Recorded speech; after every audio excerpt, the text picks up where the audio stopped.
সম্ভবত পটুয়াখালীতে একটা মায়ের 3 জন প্রতিবন্ধী সন্তান, মাটা মারা গিয়েছে। মা ভিক্ষা করে জীবনের শেষ দিন পর্যন্ত সন্তানদেরকে খাইয়েছিলেন। 3টা সন্তান প্রতিবন্ধী, প্রত্যেকের বয়স প্রায় 60+। মা মারা যাওয়ার পরের দিন ওদের আর কেউ খাবার দিয়ে যায় না। সরল তো মা, ওরা বোঝে না যে মা যদি এনে খাইয়েছে। 3টা ছেলে সকাল গড়িয়ে গিয়েছে, কেউ খাওয়া দিয়ে যায় না। দুপুর হয়ে গিয়েছে, ওরা খাবারের আশায় বসে আছে, দরজার সামনে ফাল পেতে ভেবেছেন মাইনে দিয়ে যাবেন, মা তো নাই, ওরা বোঝে না। যখন রাত্র হয়েছে, 3টে ভাই ক্ষুধার জ্বালায় টিকতে না পেরে 3টা থালা নিয়ে ওর মাকে যেখানে সৎকার করেছে শ্মশানে হাঁটতে হাঁটতে চলে গেছে। চলো ভাই, মায়ের কাছে গেলে খাবারও পাওয়া যাবে। এই জগতে কেউ নাও দেয়, সন্তানকে কখনো মা ফিরিয়ে দেন না। খাবারের থালা নিয়ে শ্মশানের পাশে গিয়ে থালা নিয়ে বসে আছে। মা খাবার দাও, অনেক ক্ষুধা পেয়েছে, সে কখন থেকে না খেয়ে বসে আছি, মা খাবার দাও। ও মা, আর কি সম্ভব, দিতে পারবেন মা?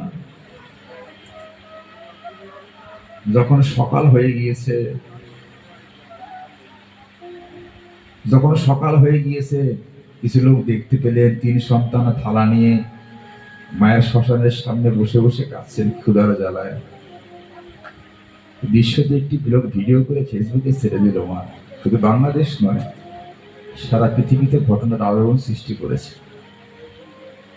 প্রত্যেকটা লোক ওদের কথা শুনে, ওদের ক্ষুধার আর্তনাদ দেখে লক্ষ লক্ষ টাকা ওদের ফান্ডে জমা হয়েছে। আজকে মানুষ সাহায্য নিয়ে খাবার নিয়ে গিয়ে যাচ্ছে। ওরা 2টা শিক্ষা আমাদের সনাতনীর জন্য দিয়ে গিয়েছে। এক, এই পৃথিবীতে